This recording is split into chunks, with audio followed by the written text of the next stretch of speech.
अस्सलाम वालेकुम। मेरी तरफ़ से तमाम दोस्तों को रमज़ान मुबारक। हमारे बहुत प्यारे दोस्त हैं मीर साहब, जो कि एक फार्मास्यूटिकल कंपनी में बड़े अफसर हैं, लेकिन हमारे बड़े गहरे दोस्त हैं। अभी थोड़ी देर पहले उनकी कॉल आई और उन्होंने कहा कि हमें कुछ गाइडलाइंस दीजिए कि रमज़ान शरीफ में हम रूटीन कैसी रखें। देखिए, रमज़ान शरीफ एक बहुत बड़ी अपॉर्चुनिटी है अपने आप को डिसिप्लिन करने की। इसके जो स्पिरिचुअल आस्पेक्ट्स हैं उसको मैं थोड़ा सा टच करूँगा। ज़्यादा तो मैं इसके मेडिकल आस्पेक्ट्स और इसके सोशल आस्पेक्ट्स को टच करूँगा। स्पिरिचुअली तो ज़ाहिर है कि ये एक मुतबर्रिक महीना है। इस महीने में कुरान उतरा और इवन इस्लाम से पहले भी रमज़ान शरीफ एक मुक़द्दस महीना समझा जाता था। ये वो महीना था जिस महीने में जंगें नहीं लड़ी जाती थीं और अमन का ये महीना हुआ करता था। फिर अल्लाह ताला ने ये सादत दी और इसमें कुरान पाक को उतरा और फिर ये बाबरकत महीना इसका मुसलमान इंतज़ार करते हैं और उसमें फिर ये रोज़े रखते हैं और दीगर इबादात में भी इजाफ़ा करते हैं और अल्लाह ताला के साथ अपने राब्ते को मजबूत करते हैं। तो ये स्पिरिचुअल आस्पेक्ट से तमाम मुसलमान वाकिफ़ हैं। इसके साथ साथ जब हम खाने की तरतीब को बदलते हैं तो उससे हमें अपने आप को डिसिप्लिन करने का बहुत मौका मिलता है। देखिए, एक बात तो तय है कि हम में से अक्सर जितना खाना खाते हैं वो उससे बहुत ज़्यादा है जितना हमें ज़रूरत है, और बहुत दफ़ा हम खाना जो है ज़रूरत से ज़्यादा सिर्फ़ चस्के के लिए और मज़े के लिए खाते हैं।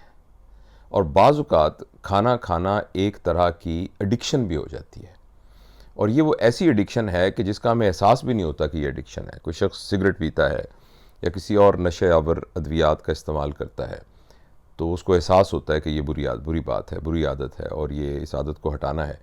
लेकिन ओवर ईटिंग ये उसी तरह की एडिक्शन है और बाज़ लोग अपने आप को कंट्रोल नहीं रख सकते। इसीलिए जब डाइटिंग के प्लान्स लोग बनाते हैं और बड़ा उसके ऊपर अमल करना शुरू करते हैं और शीशे में अपने आप को देखते हैं कि पेट निकला हुआ है और भद्दा जिस्म है, और वो बहुत जज्बे के साथ उस पर अमल करने की कोशिश करते हैं, मगर एकदम वो एडिक्शन की वजह से अचानक वो फ्रिज खोलेंगे और जो पड़ा है वो सारा खाना शुरू कर देंगे। पूरी की पूरी जो है सॉफ्ट ड्रिंक की बोतल जो है वो पूरी पी लेंगे, मीठा खाना शुरू कर देंगे, मिठाइयाँ खानी शुरू कर देंगे। तो ये बात तो बिल्कुल तय है कि हम सब नॉर्मल से ज़्यादा खाना खाते हैं। हमारे जिस्म का सिस्टम इस तरीके से काम करता है कि जो इसकी एसेंशियल ग़िज़ा है वो इसको चाहिए, और वो जो एसेंशियल ग़िज़ा है वो कार्बोहाइड्रेट है यानी नशास्तेदार ग़िज़ाएँ, वो प्रोटीन है, वो फ़ैट है, और इसके अलावा हमें कुछ ट्रेस एलिमेंट्स चाहिए होते हैं जो कि थोड़े चाहिए, जैसे मैग्नीज़ है, जैसे जिंक है, जैसे कॉपर है, क्रोमियम है, ये थोड़े से चाहिए होते हैं। और इसके अलावा हमें वाइटामिन चाहिए होते हैं। वाइटामिन ऐसे कीमियाई मादे होते हैं जो कि ग़िज़ा तो नहीं होते, मगर उनकी मौजूदगी में कीमियाई अमल ग़िज़ा को इस्तेमाल करके और जिस्म का हिस्सा बनाने में और उस ग़िज़ा से तवानाई हासिल करने के लिए उन वाइटामिन्स की ज़रूरत होती है। और आपको पता है काफ़ी सारे होते हैं, कुछ जो हैं वो पानी में हल हो जाते हैं जिन्हें वाटर सॉल्युबल वाइटामिन्स कहते हैं, और कुछ जो है वो पानी में हल नहीं होते और वो फ़ैट में हल होते हैं, उन्हें फ़ैट सॉल्युबल वाइटामिन कहते हैं। और इन तमाम वाइटामिन्स और वो जो मैंने आपको कार्बोहाइड्रेट, प्रोटीन और फ़ैट्स बताए हैं, ये सब मिलकर ये हमारे जिस्म की ग़िज़ा बनते हैं। अच्छा, हमारे जिस्म में इस सारे को मैनेज करने का बड़ा ज़बरदस्त इंतज़ाम है। जब हम मुंह में खुराक डालते हैं तो यहीं से ही बहुत सारे एंजाइम्स जो हैं वो उसमें अमल करना शुरू कर देते हैं, और इसी तरह हमारे जो दांत हैं और हमारी ज़ुबान है और वो उसको चबाना शुरू कर देती है, उसको आपस में मिक्स करना शुरू कर देती है, और जो ग़िज़ा को तोड़ कर सादा ग़िज़ा में तकसीम करना और तकसीम करके जिस्म का हिस्सा बनाना, ये काम मुंह से ही शुरू हो जाता है। हालांकि मुंह में ग़िज़ा थोड़ी देर के लिए रहती है, लेकिन जितना ज़्यादा मुंह के अंदर ग़िज़ा रहेगी, जितना अच्छे तरीके से चबाई जाएगी, जितनी अच्छी तरीके से वो हमारे सलाइवा या जिसे थूक कहते हैं उसके साथ मिक्स होगी और इसके बाद नीचे जाएगी, उतना नीचे वाली अंतड़ियों को और मैदे को उस ग़िज़ा को संभालने में आसानी होगी। उसके बाद वो खुराक की नाली से मैदे में चली जाती है, और मैदे के अंदर तेज़ाब होते हैं, मैदे के अंदर एंजाइम्स होते हैं जो कि बुनियादी तौर पर इस ग़िज़ा को एक तो मैकेनिकली गूंदते हैं, एक तरह से गूंदते हैं बाकायदा, और गूंद के उसको आपस क्रश करते हैं और आपस में खुराक को मिक्स करते हैं और ख़ास तौर पर प्रोटीन वाला कुछ पोर्शन जो है वो यहाँ हज़म होना शुरू हो जाता है और तकरीबन 2.5 घंटे के बाद ये खुराक जो है वो मैदे से निकलकर अंतड़ियों में चली जाती है। हर वो खुराक जो 2.5 घंटे से ज़्यादा वक्त लगाए मैदे में रुकने के लिए, तो इसका मतलब ये है कि हमने अपने सिस्टम को ओवरबर्डन कर दिया है। वो उस सूरत में होगा अगर ग़िज़ा की मिकदार ज़्यादा है। बहुत दफ़ा आपने महसूस किया होगा कि ग़िज़ा अगर मज़ेदार है और ख़ास तौर पे ये जो भुनी हुई ग़िज़ाएँ, तो पेट भरने के बावजूद दिक्कत के साथ, तकलीफ़ के साथ भी आदमी वो खाता रहता है, जिसके नतीजे में ये होता है कि मैदे में खुराक ज़्यादा हो जाती है स्टमक में। जब वो ज़्यादा हो जाती है तो मैदे ने उसको निकालना तो है, तो वो अनप्रोसेस्ड फॉर्म के अंदर उसको ग़िज़ा को निकालना शुरू कर देता है। और अगर फ़र्ज़ करें वो प्रोसेस करके भी निकाले तो उसको निकालने में 2.5 घंटे से ज़्यादा अरसा लगना शुरू हो जाता है। और इसमें सबसे बड़ा प्रॉब्लम ये होता है, जब ये ग़िज़ा मैदे में हम ज़्यादा डालते हैं तो मैदा एक स्ट्रेचेबल ऑर्गन है, ये स्ट्रेच हो जाता है, स्ट्रेच होकर ये बड़ा होना शुरू हो जाता है, और जब ये अपने नॉर्मल साइज से बहुत गुना बड़ा भी हो सकता है। और जब ये बहुत बड़ा हो जाता है तो अब जब तक ये फुल ना हो, जब तक ये ऊपर तक ना भरे, तो ऊपर वाला जो पोर्शन होता है वहां से एक कीमियाई मादा पैदा होता है जिसे ग्रेलिन कहते हैं, हार्मोन होता है ग्रेलिन। तो वो जो ही खुराक उसको ऊपर वाले हिस्से को टच करती है तो ग्रेलिन प्रोड्यूस होता है, और ग्रेलिन असल में निकल के हमारे दिमाग को बताता है कि भाईजान बस करें, बस भूख खत्म हो गई है।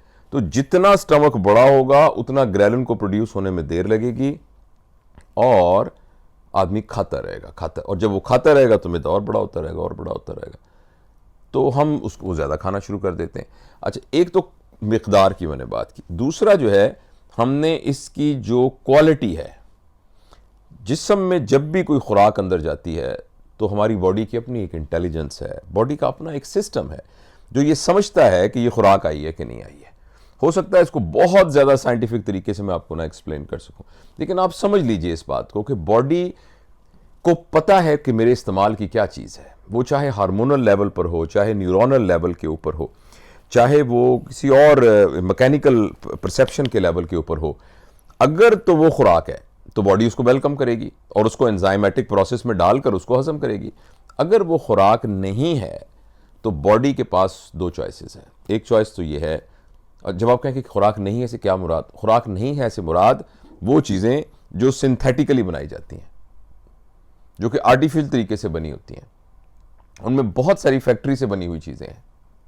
लेकिन वो चीज़ें जो ज़मीन से उगने वाली नबातात हैं, उन चीज़ों को जिसका ताल्लुक बेसिकली ज़िंदा चीज़ों से है, उन चीज़ों को बॉडी जो है वो खुराक समझती है। ख़ास तौर पे प्लांट ओरिजिन की चीज़ें हैं और ऑफ कोर्स एनिमल ओरिजिन भी। तो जब उसके अलावा कुछ चीज़ जाती है तो बॉडी के पास एक चॉइस तो ये है कि उसको करीब तरीन किसी सुराख में से बाहर निकाल दे। सबसे करीब सुराख तो मुंह है, तो लिहाजा जब बहुत ज़्यादा कोई हम इरिटेटिंग चीज़ खाते हैं तो आपको पता है उल्टी आ जाती है, बाहर निकल जाती है, और बाज़ का तो डायरिया हो जाता है, नीचे से वो निकल जाती है सारी। और अगर बॉडी ऐसा करने में कामयाब ना हो तो बॉडी उसको पैक करके, जैसे घर में कोई गंदी सी चीज़ हो तो हम उसको फ़िलहाल कहीं बाहर नहीं फेंक सकते, तो हम उसको डस्टबिन में डाल देते हैं। तो हमारी बॉडी में भी एक डस्टबिन है जिसका नाम फैट सेल है, और वो फैट सेल में डालना शुरू कर देती है। और वो जो है वो फैट सेल एक्चुअली समझने के लिए, गोश्त के और भी बहुत से काम हैं, समझने के लिए आप देखिए कि जो चर्ब फैट है ना, ये बुनियादी तौर पे डस्टबिन है, और ये सारा गंद जाके वहाँ इकट्ठा होना शुरू हो जाता है। अब वहाँ अगर आप जितने मर्जी शॉपर में पैक करके गंद को डालेंगे तो वो गंद कुछ अरसे के बाद ताफुन पैदा करेगा, उसमें कीड़े पैदा हो जाएंगे, उसमें से बदबू आनी शुरू हो जाएगी, वो पिघल जाएगा। तो ये भी जो गंद पैक किया हुआ पड़ा होता है फैट सेल के अंदर, ये कुछ अरसे के बाद फ्री रेडिकल्स में तब्दील हो जाता है, जो कि सेल्स को डिस्ट्रॉय करते हैं। ये टॉक्सिन्स में तब्दील हो जाता है। ये तजाबियत वाले मादों के अंदर, हमारी बॉडी जो है वो तजाबियत पसंद नहीं करती, तो तजाबियत वाले मादों में तब्दील हो जाता है। और फिर कभी कभी तो ये कार्सिनोजन यानी कैंसर बनाने वाले मादों में भी कन्वर्ट हो जाता है। तो इसलिए बड़ा ज़रूरी है कि हम एक तो मिकदार के लिहाज से ज़्यादा ना खाएं, और उसकी सिंपल सी एक बात है, ऐसा खाना और इतनी मिकदार में खाना जो 2.5 घंटे के अंदर हमारे स्टमक से निकल जाए और उसके बाद हमारा स्टमक खाली हो जाए, तो आप समझिए कि हमने सही खाना खाया है। दूसरी बात यह है कि हमारे जिस्म का एक क्लिनजिंग सिस्टम भी है। क्लिनजिंग सिस्टम के लिए अंतड़ियों को खाली होना बहुत ज़रूरी है। अगर हम एक खाने और दूसरे खाने के दरमियान 6 से 8 घंटे का वक्फा नहीं रखते और मुसलसल अपने पेट को भरते रहते हैं तो जो बॉडी का क्लिनजिंग सिस्टम है वो काम नहीं कर सकता। अगर मकीन मुसलसल कमरे में रहें तो सफाई वाले आके कमरे की सफाई नहीं कर सकते, तो क्लिनजिंग सिस्टम सही तरीके से काम नहीं करता। इसलिए खाने के दरमियान बहुत मुनासिब वक्फा रखना बहुत ज़रूरी है। ये सारी तमहीद मैंने इसलिए बांधी है कि रमज़ान शरीफ के अंदर हमें एक ज़बरदस्त अपॉर्चुनिटी मिल गई है। मैं आपको दिल से बताता हूँ कि उसूली तौर पर तो जिस तरीके से रमज़ान में 2 खाने खाते हैं, आम जिंदगी में भी 2 ही खाने खाने चाहिए। ठीक है, बीच में आप कुछ लाइट ड्रिंक, कुछ फ्रूट्स खा सकते हैं, क्योंकि रमज़ान शरीफ में तो शरई यानी हुक्मन आप बीच में कुछ भी नहीं खा सकते। लेकिन ये जो 2 खाना खाने वाली तरतीब है ना, ये आम जिंदगी के लिए भी बहुत बेहतरीन तरतीब है। तो रमज़ान शरीफ में मुझे और आपको ये मौका मिला है कि हम इस तरतीब को सीखें। दिन में 2 दफ़ा खाना खाना, और 2 दफ़ा खाने में एक अहम बात यह है कि जब हम रात को खाना खाते हैं तो रात के खाना खाने के फौरन बाद नहीं सोना होता।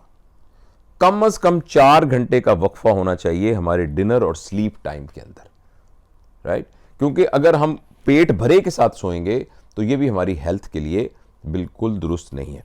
लिहाजा रमज़ान की तरफ आते हुए जो गलतियां हम रमज़ान शरीफ में खाने से मुतल्लिक करते हैं, पहली बात तो यह है कि लगता यह है कि हमने फाका किया और खाना कम खा रहे हैं, लेकिन एक्चुअली क्वांटिटी और क्वालिटी वाइज हम उससे ज़्यादा खा रहे होते हैं।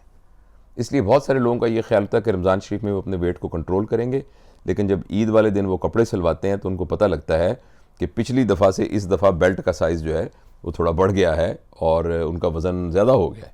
वो इसलिए कि उन्होंने मिकदार में ज़्यादा खाया होता है। सुबह की सहरी के दौरान बेतहाशा खाना खाना ये बिल्कुल रिकमेंडेड नहीं है। इसी तरीके से अफ्तार में बहुत ज़्यादा खाना खाना ये बिल्कुल रिकमेंडेड नहीं है। और अफ्तार के खाने के अंदर भी बहुत ज़्यादा मुरगन खाना खाना, पकौड़े, समोसे, मीठी चीज़ें, और फिर जो हम ड्रिंक्स पीते हैं वो भी बहुत ज़्यादा मीठा उसके अंदर होता है। और फजी ड्रिंक्स तो खैर बिल्कुल भी यानी मुनासिब नहीं है कि उनको पीना। तो फिर क्या किया जाए? किया ये जाए कि सुबह की सहरी के दौरान जितनी नेचुरल फूड हो सकती है, मसलन दही बहुत ज़बरदस्त है, मसलन दलिया बहुत ज़बरदस्त है, बाकी हमारे यहाँ रूटीन के मुताबिक जो रोटी चपाती पकती है वो बिल्कुल दुरुस्त है, उसको सालन के साथ खा लेना वो बिल्कुल दुरुस्त है। थोड़ा सा फल खा लेना ये बिल्कुल दुरुस्त है। थोड़े से नट्स खा लेना साथ सुबह ये बहुत दुरुस्त है। अगर आपको डायबिटीज़ नहीं है तो शहद का थोड़ा सा इस्तेमाल जो है वो बहुत दुरुस्त है। इसी तरह अफ्तार के वक्त मेरी रिकमेंडेशन ये होगी कि हम अफ्तार के वक्त प्रॉपर खाना खाएं जिस तरीके से हम डिनर करते हैं, और उस डिनर से पहले पूरा का पूरा एक मील अफ्तारी के नाम के ऊपर खाना वो बिल्कुल मुनासिब नहीं है। दूसरा यह है कि अफ्तार के वक्त बहुत ज़्यादा पानी पी लेना ये बहुत मुनासिब नहीं है। अफ्तार के वक्त बहुत ज़्यादा मीठी चीज़ें खा लेना ये भी बहुत ज़्यादा मुनासिब नहीं है। जो ड्रिंक्स भी हम लें कोशिश करें कि वो फ्रेश जूसेस से बने हुए ड्रिंक्स हों।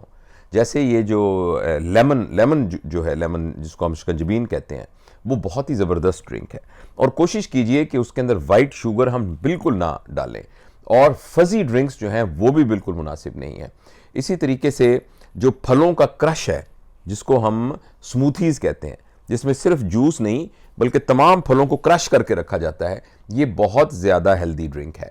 तो ये किया जाए। दूसरी एक आखिरी चीज़ जो मैं आपसे बताना चाहता हूँ कि रमज़ान शरीफ में हमें एक्सरसाइज भी नहीं छोड़नी चाहिए। गो उसके टाइमिंग को हम एडजस्ट कर सकते हैं कि क्या किए जाएं। एक तो बेस्ट टाइम उसका ये है कि अफ्तार से थोड़ा सा पहले, क्योंकि बाद में आपने कुछ खाना ही होता है, तो उस वक्त जो लोग लाइट एक्सरसाइज करते हैं वो अफ्तार से पहले लाइट एक्सरसाइज कर सकते हैं। और जो बाकायदा जिम करते हैं और यंग पीपल स्ट्रेनोस एक्सरसाइज करते हैं, उनके लिए जो 2 बेस्ट टाइम हैं, एक टाइम तो सहरी से पहले है अगर मुमकिन हो ऐसा करना, और दूसरा जो बेस्ट टाइम है वो ये है कि अफ्तार करने के बाद, तरावी वगैरह से फारिग होने के बाद, फिर वो यानी खाना के तकरीबन 2-2.5-3 घंटे के बाद फिर वो एक्सरसाइज करके बाद में कोई जूस, कोई मिल्क, वो थोड़ा बहुत बाद में ले सकते हैं। तो इसलिए मैं सॉरी, थोड़ी सी बात लंबी हो गई, मगर ये सारी बातें थीं जो आपको बतानी ज़रूरी थी कि इस रमज़ान शरीफ को हम एक अपॉर्चुनिटी के तौर पे इस्तेमाल करें।